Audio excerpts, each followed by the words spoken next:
Okay, I believe we can start. We're sitting at a healthy 15 participants. Welcome everybody to another gLOCAL 2022 Evaluations Week. This is a webinar by Twendembele. Twendembele, as you may know, is a partnership of African governments who are using M&E to improve their performance. And the topic of our webinar today will be how can datafication augment M&E in the African public sector? We do have Ms. Zinhle Makabele, who will be facilitating the conversation. And I'll just be giving you some house rules. And the first would be, please, colleagues, would you just keep your videos off at all times, stay muted at all times. We will have a question and answer session after our presentations. And I'd like to ask you colleagues and participants, if you could just please type your questions in the chat box, and we will use those to pose our participants after they have presented. Now I'd like to welcome Ms. Zinhle Makabele to take over the conversation. Zinhle? Awesome, thank you. So welcome everybody, and thank you so much for making the time to join this conversation. So as already mentioned, my name is Zinhle Makabele. I am currently the Monitoring, Evaluation, Research and Learning Manager at Data Innovators, which is a consultancy that specializes in developing fit for purpose and innovative monitoring and evaluation solutions for the development sector. Also currently a PhD candidate in development studies at WITS. So I'm really excited to be part of this conversation because the concepts and ideas around big data, the digital age, innovation, phrases that are regularly sort of bandied about within development as a whole, and also in terms of how we think through our practice as M&E professionals in terms of developing solutions that enable governments and other organizations to make informed decisions about their policies and their programs. So to anchor the discussion around how datafication can augment M&E, particularly in the African public sector, I am joined by Rekhotsofetse Chikane and David Everett. So I'm just going to intro our speakers and then we'll jump into the conversation.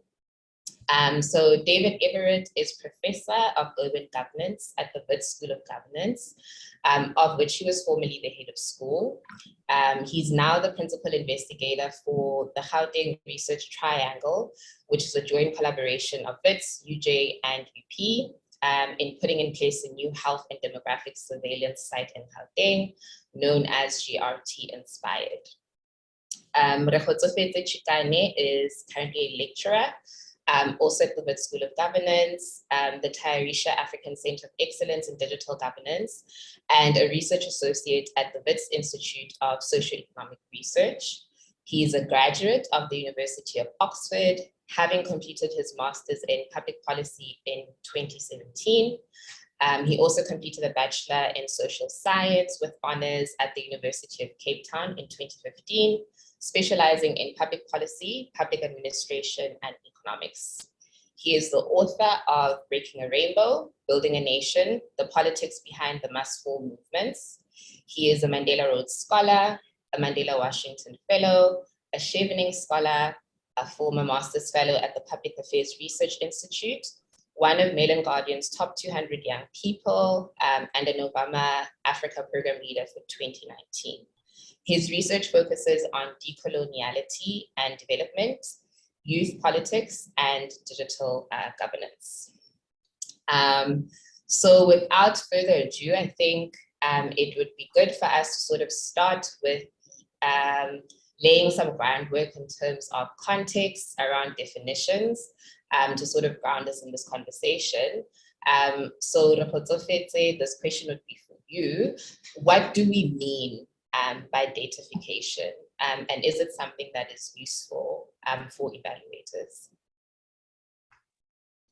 Or how is it useful? Yeah, no, thanks for having me. I know as you're reading the bio, I can just imagine David snickering in the back. It's a bit obnoxious, and I must definitely shorten it because it's a bit ridiculous. So I want to show, so I had slides, but I won't go through all of them. But to kind of answer the question, like, what is this datafication thing, or what is big data?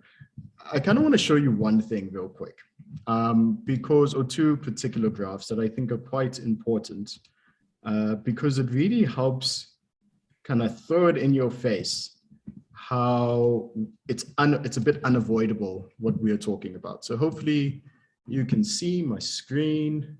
If you can't, that's a problem, but let me just do that and take off my subtitles. We can see it. Cool, perfect. So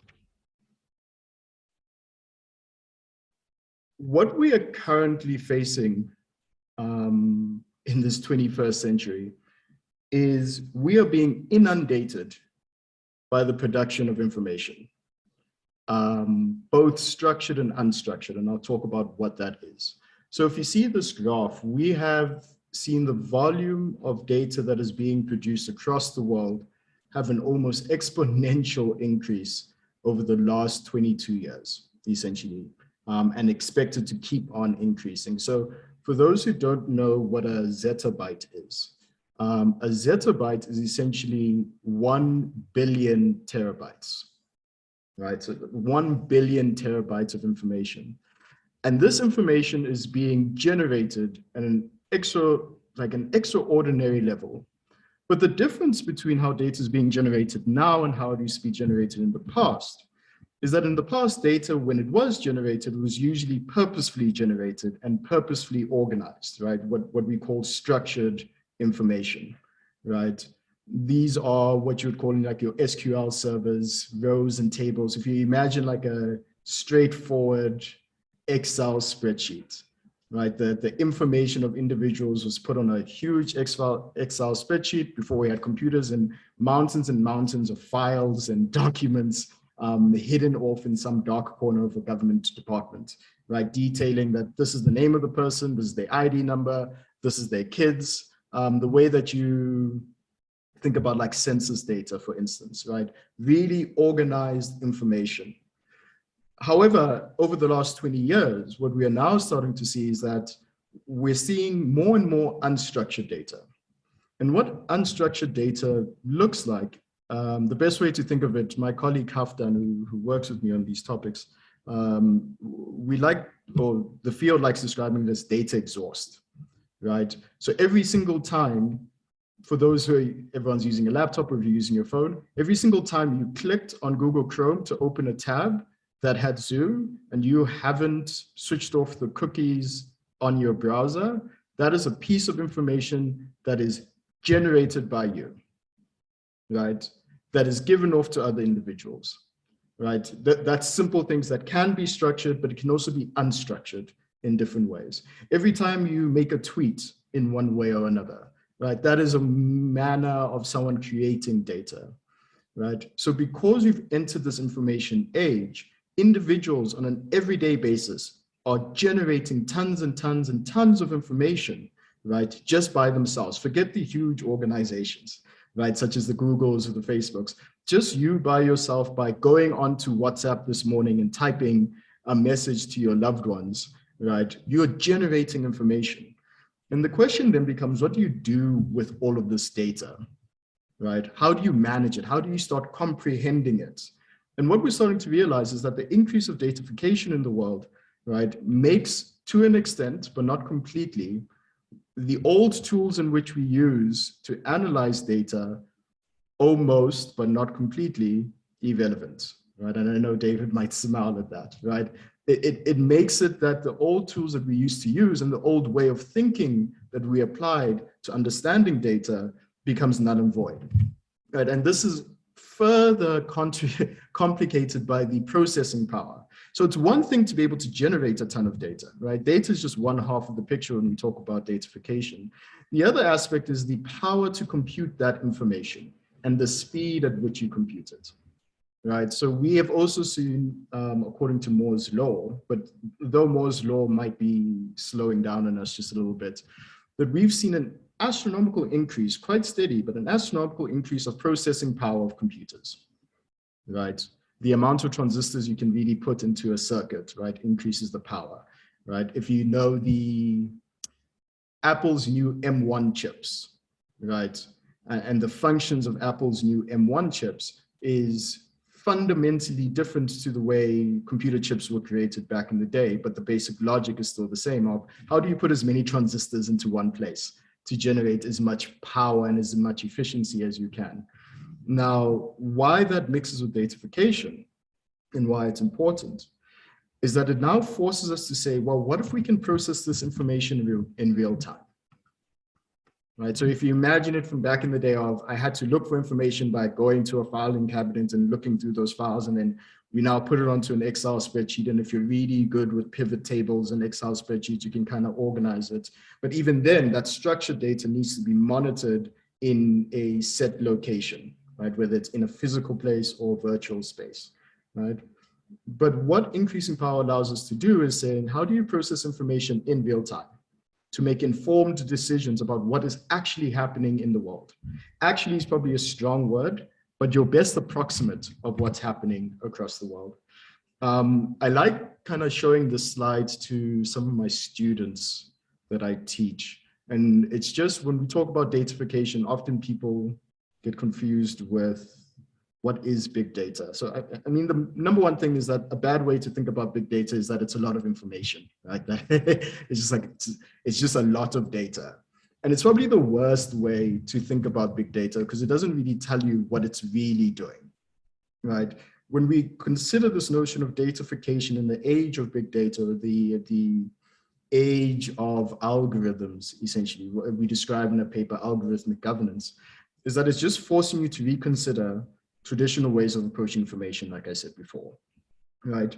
But more importantly, allows you to think about four things, right? Volume of information, the velocity. Velocity simply means the speed at which information is able to travel. Again, astronomical speeds that we're now reaching is an interesting, let me not get into that. I was about to go off on a tangent, but there's a center in, not MIT, I forget the name of the center, but how do you move information almost at the speed of light, right, on this planet now, right? You couldn't do that before. If you remember dial-up communications, I remember as a small child connecting the phone to the computer, meaning that no one could make a phone call so long as I was on the internet, and even that was quite slow to what we have now, where I can send a message to a friend right now and they get it instantaneously, right? We take for granted the ability that the velocity of change when it comes to the speed of information is monumental. Our financial system as we know it now wouldn't exist without it.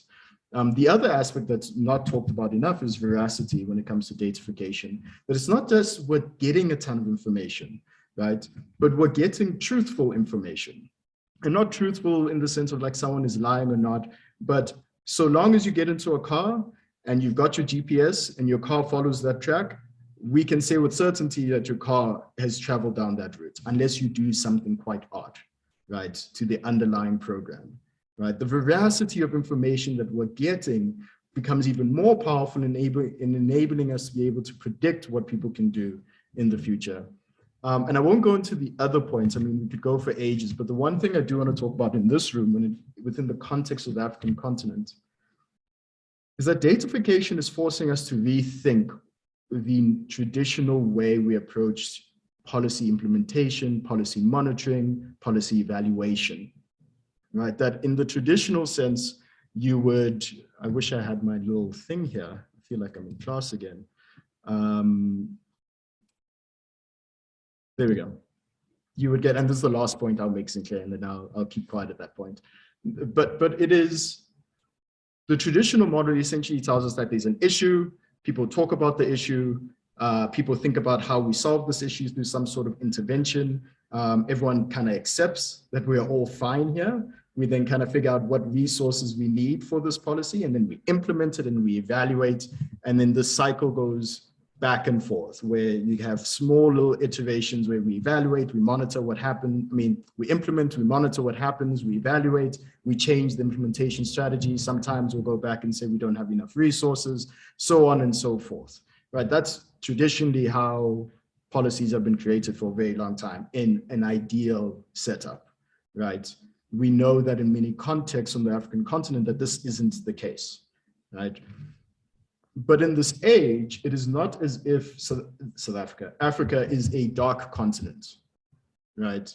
Often this is something that we're a dark continent. Whether we like it or not, we are being forced to consider these new things, right? And one way is that evaluation and monitoring in this age of datafication, right, and getting access and processing this information completely turns the cycle on its head, right? That you could use information that you get today by monitoring individual behavior around there's this interesting study called the Google flu paradox. And people were wondering, usually when people needed to understand where the flu was coming from in a country, right? It's flu season, essentially. You would wait for whatever the centralized medical association was to look at the data that they're receiving from the individual hospitals, doctors, XYZ, to be able to make predictions that year and next year, the amount of flu vaccines that you need for the following year, and so on and so forth. Google then started realizing that, well, one of the things that people do when they think they've got the flu is that they type into Google, what are the symptoms of a flu, right? And Google was able to tell in real time what flu patterns looked like in the United States in particular, and continue to do that work, and influences the distribution of vaccines, right? It's a complete circumnavigation of the normal process that you would follow, right? Because you've got real-time information that you're able to process almost immediately. Now, if you bring it back to the African context, my colleague Hafdan used to work on a project around how you get information from rural areas in Mozambique to inform what CPI looks like, the inflation rate in the country, right? So central government couldn't get into informal marketplaces, right?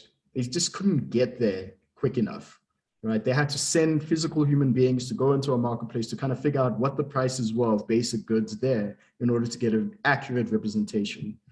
What they then started doing, which is quite interesting, and you can probably explain it better than me, is that how do you get citizens to send that information to government? Not with the use of a smartphone, you could use very basic text formats for this, so that you have a constant, everyday deluge, for lack of a better word, of information coming from you straight from the ground that's informing what the price of a good is in an informal sector, rather than relying on what a major supermarket will say, which is irrelevant in many African contexts, right? You can completely throw out, again, David might be upset with me for this. You could almost, I'll be provocative, you could throw out the notion of how we think about census data. This idea of knocking on people's doors to get information about who's in that household, right? If you could process that information, aggregate it in a particular way, and make a ton of assumptions, we are making a ton of assumptions here, right, of information that individuals are able to generate themselves, right, about their household, right? And there's a whole bunch of privacy concerns that we need to contend with, right? The idea of knocking on someone's door to find out who lives there, what are they doing there, what's the income levels of this household, in the next 50 years could become irrelevant. So the question then becomes, how does a continent often seen as a dark continent bring itself into the light through the use of data, right? And forcefully doing that, because if we don't do it, right? And there's an important point I make at the beginning here. It's less about algorithms, but it's just the second point, that, if you don't do it, if you don't govern or think about ways of governing data and how you use it and how you innovate with it and how you take advantage, other people will do it on your behalf. It's a very simple equation. There's nothing complicated about it. And the worst thing is that it won't be another state that does it on your behalf. It'll be a private organization that doesn't need to be held accountable to you in any particular way. And that's what datafication is in a very small nutshell. And I think its implications, ooh, that word almost tripped me up. Its implications for governance and monitoring going forward. I know I took a lot longer there, but I think that's a nice way of putting it. No worries. I think that's helpful context. And you threw out a couple of things there that you said were provocative. And I think it's also from the perspective of someone who is like practicing monitoring and evaluation, the idea that some of the traditional methods that we are married to might be deemed irrelevant, I think is an interesting question to ask. So perhaps, David, you can jump in here around this idea that, we're moving into this new era and some of the traditional methods that we are familiar with, particularly around, we have this process of like, there's ethical permissions, and then you design your survey instrument based on like a theory of change or whatever the research approach is, and then you go knocking on doors, for lack of a better word, to collect that data. So how does, the approach that Rekhotsofetse is proposing shift the landscape, and what would be some of the concerns around that from your perspective? Well, apparently I've said loads of things because Rekhotsofetse keeps telling you what I'm going to be upset about. I have to say that I don't see any of this as an either or, and it's presented as an either or. I think Rekhotsofetse said, it's time to get rid of the old tools, and yet he's using the old tools to calculate all of the points that he's giving across to us as to why we don't need the old tools. So with respect, I think we need both sets of tools. I don't see this as an either or for a moment.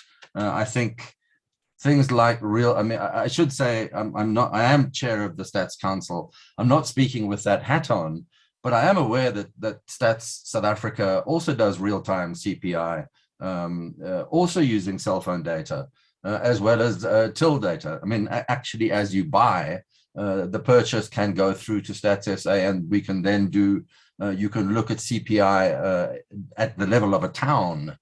So, for example, there can be a rush on a particular product, such as most obviously water in certain parts of the Eastern Cape right now. So, I mean, those big things, I think official statistics have already moved in or are in the process of moving in. Oh, sorry, I thought someone was asking me a question.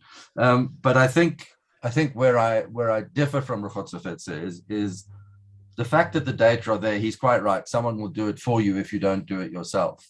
But the fact that we have lots of data and we have lots of processing power doesn't make the data good. Doesn't make it, I mean, he used the word veracity, truthfulness, but ultimately, and it's been shown, for example, there was a big commission in the UK after they found that, firstly, all their polls around Brexit were completely wrong, and all the polls for the election were completely wrong. And they ran a great big commission, which the British like doing, which we like doing now as well, apparently. And they found that, of course, if you just do cell phone polls or online polls and say, who are you going to vote for? You have no way of knowing if, for example, I've voted 5 times or 500 times, or if my bots are all voting for me and it's not real people at all. You have no way of knowing this. And they came to the conclusion that this notion that you could harvest that kind of data, in other words, sensitive data about how people are going to vote, their intention to vote, is profoundly wrong, and that you have to rely on the old mechanism of knocking on doors and asking people and letting them say, I don't want to tell you. And I think that's it's opening the space for people to deny you their data. That is most important, because I think the assumption is there's data there, let's grab it, let's make sense of it. But it's coming at the level of aggregation, and every one of us, I think, is trying to say we're a complex mess of all sorts of contradictory ways of seeing the world. I don't want to be put in the box of old white man. You know, there may be a bit more going on there. And if you don't come and ask me some nuanced questions about myself, I'll only ever be the most, reductio ad absurdum, the most stupid, basic set of indicators that describe me, and nothing more than that. And I think it's only when you think of this as both tools working together that you can harvest big data, and it can do some things. But self-evidently, and I'll end by taking up Rukhotso's challenge. I would challenge anyone, and we're coming to the end of a census, as you know. I would challenge anyone to try and even imagine to yourselves how you would pull off a census of 60 million people without knocking on doors or phoning them or putting it on the web on your terms, not theirs, so that they are answering the questions that you insist on. You're not harvesting anything. You're making people sit there and do it. Imagine how you would do that from the villages up on the mountains in KwaZulu through to the informal settlements in Cape Town. Everyone has to do it. And you've got to get that done with everyone talking about one night, the 2nd of February. And you've got no ability to talk to anyone. You've just got to harvest data. I'll stop there. Okay, so how do you respond to that? Because, so sure, they are, I think I'm probably leaning towards agreeing with David, but I'm interested in how you would respond to some of the challenges and limitations then around big data. And that's not to say that with traditional methods, we also don't, experience certain challenges. I know with COVID, the reality of actually not being able to go like door to door or even get people to agree to participate on surveys even online became very real for us as M&E practitioners. So how do you respond to then some of those challenges and limitations that David is raising? And how do we then bridge the gap between the two approaches? Yeah, no, thanks for that. So a nice declaration that Hafdan and I like to use is that we're not M&E specialists. We're just poking the bear more than anything else, right? But one of the things that annoyed us or was piqued our interest was the divide between what's happening within the field of data science, right, and traditional M&E practitioners. So for those who don't know, I mean, we're here because of a paper that we're writing that I think someone was quite interested in. And in the paper, we try and say, how do we bring, in a very, very blunt way, right, very simplified, blunt way, how do we bring data scientists and traditional evaluators and monitors together to create unified systems, right, that leverage on the strengths of both, right? So it's definitely acknowledging that there's a space for both to coexist, and that has to happen in one way or another. And the challenge is, how do you get people to speak the same language across the board, right, as much as possible? And we kind of detail why that's a bit difficult at a political level, at a practical level, at a data generation level as well, because the two fields do think differently and have different considerations. So I wouldn't say, I agree with David, that it shouldn't be an either or. Right, the difficulty that you face, right? Let's use this, and I'm not a census expert, and I wouldn't want to go up against David for census data, right? But there's a census happening every single day across the globe. Every time you use Instagram, every time you use Facebook, right? Every time you open up your web browser, every time you search for anything, right? Every time you say, I want to look for this school in this particular area. Companies are doing a census on you and are actively using that information to inform your thinking, right? And the question is, how do you do that? Obviously, privacy considerations have to be put in context, But how does the state start leveraging that? Not because it wants to, right? Not because it needs it has an inherent drive to be a big brother, which there's some threats that it could be a huge big brother type figure in society, but because it's just be cheaper. And that's the beauty of it within the African context, of how do you use systems that are just cheaper? Because you don't need the manual labor. You don't necessarily need experts to process this data. We're slowly but surely getting there that you need you can just have algorithms that do it. But I'll give two interesting examples, right? One that helps prove David's point as well, is that YouTube right now is struggling with something.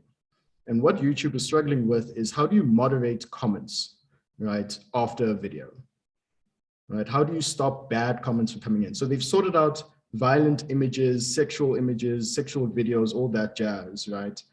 They've been able to get that off the platform using machine learning and the relevant algorithms, right? But they were struggling with this human element of they needed to a point, there's too many videos uploaded every day to have a physical human being going through it, right? So you create an algorithm that solves it. It means that you don't have to have a whole host of individuals sitting in a room looking through every single video, right?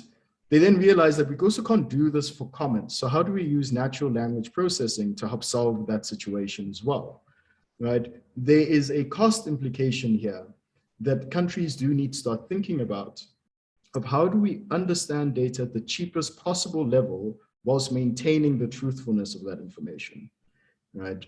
And that becomes the interesting middle ground that I think the world is very quickly moving into.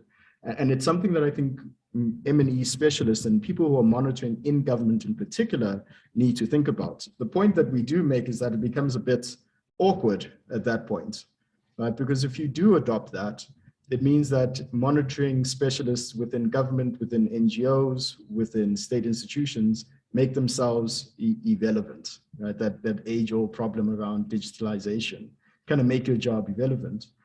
And we notice that, and the question we then pose is, what are the skills that you need to now learn then?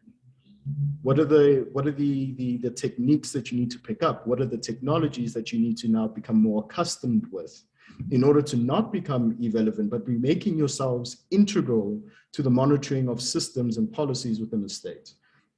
It's an interesting way that I think we're moving as a world, and it's not because we want to move, we're just being forced to move in that direction. I think I answered all of them. I might have missed something. If I missed something, I did it on purpose because I didn't want to answer. Yeah, I think we're covered. I'm just looking at the chat to see if there are some questions, and also just doing a time check.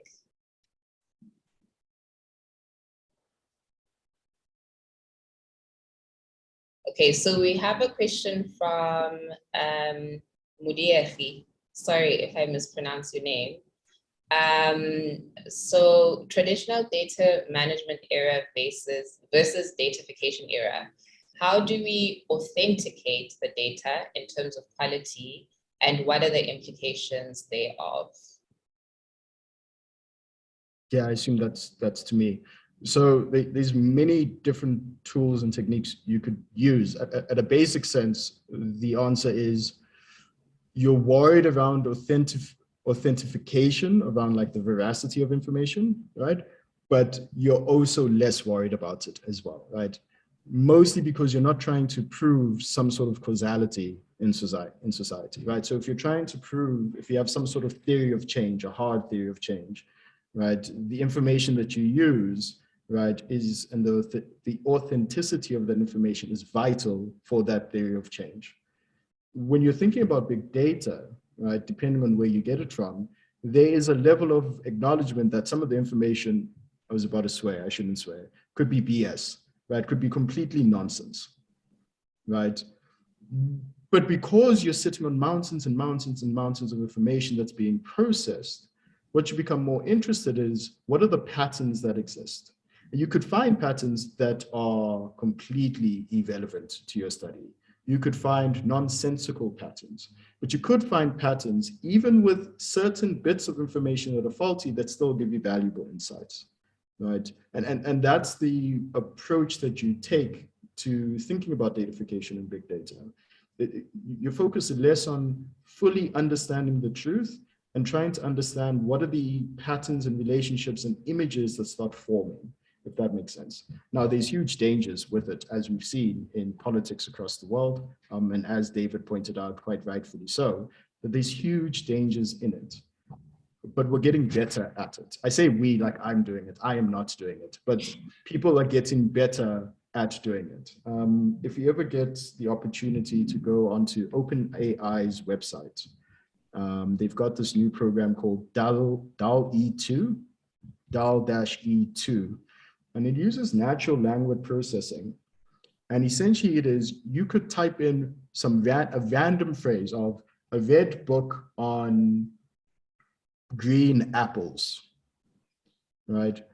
And almost instantaneously, it will give you multiple artistic expressions of that, drawing off what this computer system believes a red book would look like on top of apples. You could write spaceman on horse on the moon, and it will give you very accurate depictions in different ways of what that image looks like instantaneously, as if someone actually drew it themselves, not an abstract image, but as if someone actually drew it themselves. And it begs the question of how that's not about whether this image is actually an apple. It is, I'm looking at millions of pictures of what looks like an apple, and I'm generating an image of what I believe is an apple, if that makes sense, right?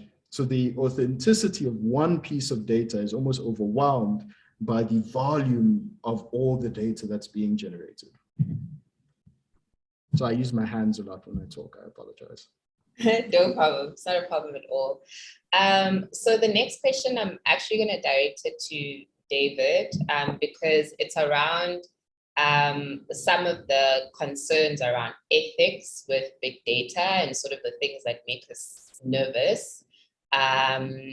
So there's a question around like what role the POPI Act or privacy laws play in data collection analysis when it comes to big data. So with door-to-door data collection, one can argue that consent is given. So there's like processes where we actually request participants to participate in the research. Whereas, and maybe that's a misconception, I'm not sure, in the big data context, it doesn't seem like there's a lot of room for people to actually consent or give informed consent to participating in their data being used. So how would, David, how would you respond to that? What are some of the things we should be concerned about? I mean, I think, I mean, POPI is in place, and you know, every continent and country, I think the EU has one that governs all of the EU countries. Everyone is having to put these in place precisely because of datafication, precisely because your data are being harvested, whether you like it or not, all the time, and are being marketized and sold. So if you have, for example, a smart watch, which I do, insurance companies are investing in all of your health readings. We all like measuring how fast we can or slowly we can run or swim, but they're just turning it into the most accurate profile they can of your risk level, so that you will get, they will tell you we're giving you tailored products. What it means is we've got really good verified data about you, and we know exactly your risk level. But if you listen to what Rukhotso was saying, he was saying, you know, this is, big data is useful for systems and policies in the state and the world. And that's true. I think it's cheap and it can be done. And there's a lot of stuff that's out there that can be looked at. But he's talking a lot of, he said, you know, causality can be assessed in there. And I'm saying the issue is really also intimacy. It's being able to understand the individual. It's being able to understand what makes people tick. That's why you go to the door and you asked for consent. And you're asking consent for data that people would not necessarily put into the world unless you ask them for it. And so that notion of, you know, there's just so much data we can get away with worrying about other factors. No, you know, I put a lot of wrong data into the world deliberately. If you ask any computer system what my name is always Sir. So it thinks there's a whole lot of people called Sir living in Emmarentia in Johannesburg. You know, big data would find that and think, "Wash, the royal family has moved here." But no, we put this out. I'll tell you, at Stats SA, you know, we had the hated race question. Are you black, white, colored, Indian? And now I think it's got, I should know this, I think Chinese is a category. And then we tried other in the pilot. And it was done really to see, well, to see what came up. And there was a lot of anger. I mean, there was a lot of, you know, I'm South African, a lot of responses just saying, stop trying to use the other categories on me. But we also had Chewbacca's, and we had Vulcans, and we had Wookiees. These are all characters from Star Wars, I'm told. And so, in other words, people putting wrong things into the world as a joke, you know, as an act of, you know, witty protest, if you like. And if you're not going back to check on what people are saying, that's just given now that we have Vulcans and Chewbaccas and whatever living in South Africa. No, we don't. And I think it's that notion that we can just rely on the massive data, that somehow truth will come out of that. I don't buy that. I think big major societal trends may come out of that. But if I'm in an M&E program, I'm not trying to, you know, monitor or evaluate the world. I want to know in my program, how many women got jobs? What were they paid? What work did they do? Were they given the same jobs as men? Were they given the same training opportunities as men? Did youth get work? Did people with disabilities get work? That's what M&E practitioners do in development programs. And I think that's where the either or comes in, because I don't think there's very much you can do with big data in that context, other than kind of, you know, harvest data from that area for the next 10 years to see if your intervention, you know, slowly led to an increase in disposable income. That would be one way. But otherwise, it's the or. You've got to get in there and talk to those people on the site and say, what's going on? How are you being treated? What are you being paid? You know, are the bosses taking all the money? All that stuff. That's how M&E can talk directly to the program and to the auditors that come in afterwards and so on. And that's why I think it's either or. I just don't see this as oppositional at all. Yeah. Awesome. So I'm not sure if there's any other questions that participants would like to pose. If I can make just a quick point Sure. on this privacy thing, and I mean, I am not going to be one to say we shouldn't have POPIA in any particular way. I think it's very, very important. I'm not the biggest fan of the way South Africa has kind of gone about it. Yeah, but that's a conversation for another day. But the way a society understands privacy is quite important. And I don't think enough people understand how exposed they are to the world, right? That people are constantly, people like smoke-filled rooms, so people are constantly figuring out who you are based off your activities. And we give it to them. Every time you get onto an app and you say, Facebook got into trouble for this, have access to all my contacts, have access to my camera, have access to all my files. And we do that very, very quickly as a quick yes, so that we can have WhatsApp on our phones. But not enough people think about the implications of that.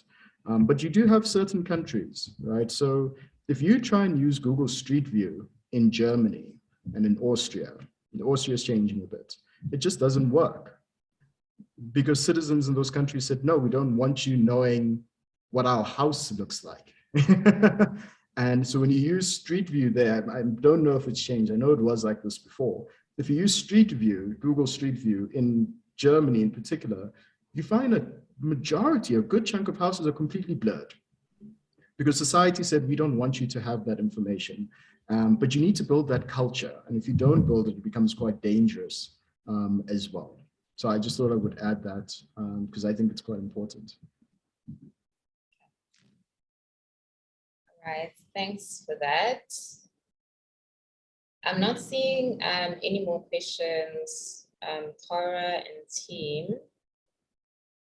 I don't know if there's anything else you would like to pose. I also don't see any questions. from my end. I think we can wrap this up. Okay, awesome. Yeah, so I think we can move to sort of closing remarks. Just sort of as you know, an M&E practitioner walking away from this conversation, what are sort of like the key messages? I know you have some frustration around us as practitioners sort of holding on to these what we've called traditional approaches. And then you've also spoken to, I think it was interesting to raise like what sort of skills we should also be sort of opening ourselves up to in order to kind of bridge the gaps in translation between like data scientists and ourselves as M&E practitioners, and any just sort of like practical sort of last thoughts on this topic. And then I'll ask David to also give some closing remarks, and then we'll just wrap up the conversation that way. Yeah, I'll be very brief. One is that it's changing. It's already changing the way private organizations and governments are working across the globe. We don't know if it's changing the African continent all that much, which can be either a bad thing or a good thing, right? It means that there's just a gap and a window of opportunity to take advantage of. So the question then becomes, how do you take advantage of it? So that skill set is more, how do you become acclimatized with the skills of analyzing big data sets, right? So how do you end up using not just learning how to program in R, but how do you manage a data set on Hadoop, for instance, right? Or understanding what a software developer or data scientist is doing with Hadoop. I don't know, Hadoop is a platform that people use to monitor big data, right, essentially. I am not an expert on Hadoop, right? But I understand its mechanizations or machinations, right? So that when I talk in my old previous job, when I talk to software developers and my data scientists, I could understand what's going on. And that's just, you just need to learn the skill set, right? You can't get around it. So it's not that you have to become an expert coder, but becoming very accustomed with it. And when you start doing that, you then figure out that you find data in many different places. We were talking just before about like the amount of administrative data that just sits, right, in government institutions that is begging to be mined for information, for valuable information that you can start understanding where you can find efficiencies in your department. Something that doesn't need a team of McKinsey consultants to come in and tell you, right? But because you have the skill sets to do it, it's a very quick exercise. Quick is dramatic. But it becomes a skill set that I think needs to become increasingly intertwined in the way people monitor systems within the state. But be careful that you do need to think about privacy. Right? You do need to think, as David rightfully pointed out, around the truthfulness of the information that you're getting, where it's coming from. And I would not advocate completely abandoning. I'm just arguing that in 50 years from now, I'll be an old man. It might become a bit inevitable at that point, but maybe not. I'll tell you in 50 years' time. Awesome. David, any last thoughts? 50 years time, I can guarantee you I will be dead. That's one of the great things about getting old. I mean, I think that the last point that Rukhotso made is profoundly true. Government in all spheres and across all departments is sitting on so much amazing data, including spatial data, statistical data, all sorts of data. And people, and I would say academics are no different. You know, data are power, so I won't let you have it. What are you doing with it? Nothing. So can I have it? No, it's my little fiefdom. It's my chiefdom. I'm not going to let you in. And I think if we were only able to break some of those walls down, I think everyone, whether they believe in big data or not, would be incredibly excited, and hopefully the data observatory is going to help that. But I think just remember, when you're going to play with big data, you need to make sure you're getting what you want, not what's available. In other words, you must govern the data. Otherwise, the data will govern you. And you'll think these are my choices, but actually, no, that's just all the data that were available. All these other parts of the circle were simply not available in the big data that you went looking for. The point, I guess, is that we went through this whole kind of quals, quants kind of fight. And when you come down to it, quantitative research does believe that it is measurably accurate. In other words, we do believe that we can demonstrate within a measurable sphere of error, an error bar, that N% of people will do this, have this facility, need that resource, etc. And if you don't have that level of accuracy, your data are of questionable value.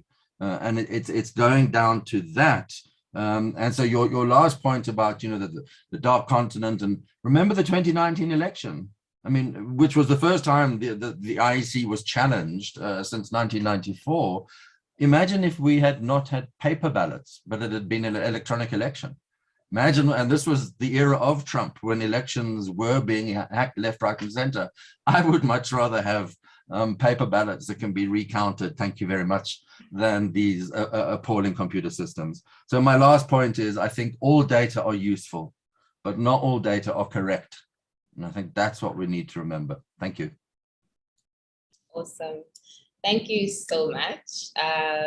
On that note, I think we can close the discussion. I don't know if there's anything else from the rest of the team. Thank you so much to our speakers for sharing their thinking with us. I think there's definitely a lot of food for thought, particularly in the context that we are sort of operating in as researchers, as M&E practitioners, and sort of like the shifting global and also local landscape. So yeah, I really appreciate the inputs, and thank you to everyone who has participated in this conversation.